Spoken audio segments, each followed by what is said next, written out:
Merci. Notre groupe, les élus, les Républicains, divers droites et société civile, se félicite de la stratégie régionale en matière d'intelligence artificielle que vous soumettez aujourd'hui à notre Assemblée régionale. Dans notre soutien, nous soulignons trois aspects: l'ambition, les opportunités et la cohérence. Oui, nous nous félicitons de l'ambition que traduit cette stratégie, telle d'être un territoire leader et d'en faire un élément du plan de relance. Les technologies numériques qui forment l'intelligence artificielle sont des technologies clés et incontournables. Elles constituent un marché prometteur et il faut être conscient que ceux qui ne s'y intéresseront pas ne bénéficieront pas des retombées de ce marché, y compris en termes d'emploi, mais seulement des effets défavorables de ces technologies. Et je fais référence au débat que nous avons pu avoir en commission avec les élus du groupe d'extrême gauche et de l'écologie. Mais l'intelligence artificielle, ce n'est pas qu'une question de chiffre d'affaires. C'est aussi une question de souveraineté technologique. Laissons passer le sujet. D'autres vont s'en emparer et nous serons à la merci d'autres acteurs extérieurs.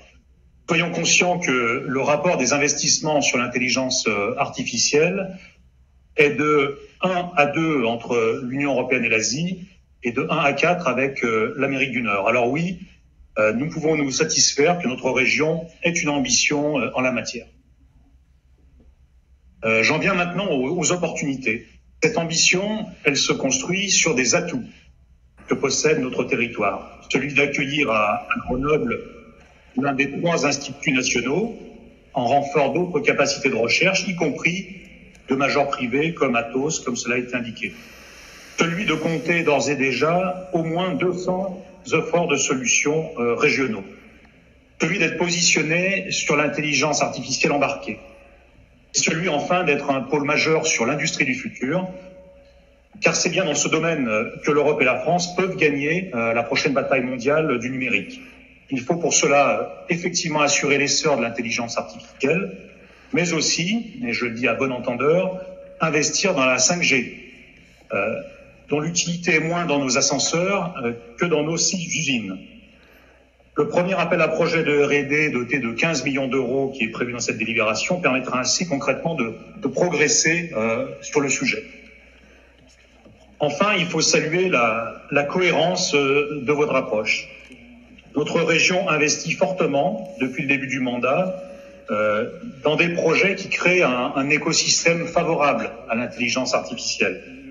Notre engagement dans Nano 2022 et notre partenariat stratégique avec le CEA, que nous avons d'ailleurs auditionné dernièrement en commission enseignement supérieur et recherche, le projet de campus numérique avec ses dimensions industrielles et de sensibilisation des entreprises.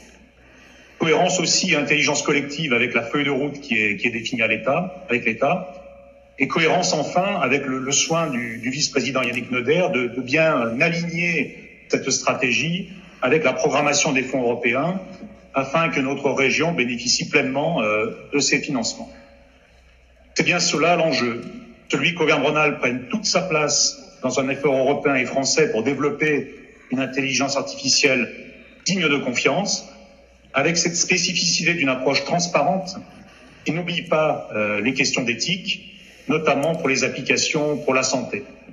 Et c'est d'ailleurs pour cela que notre approche de la culture scientifique, technique et industrielle a fait de l'intelligence artificielle l'un de ses sujets prioritaires.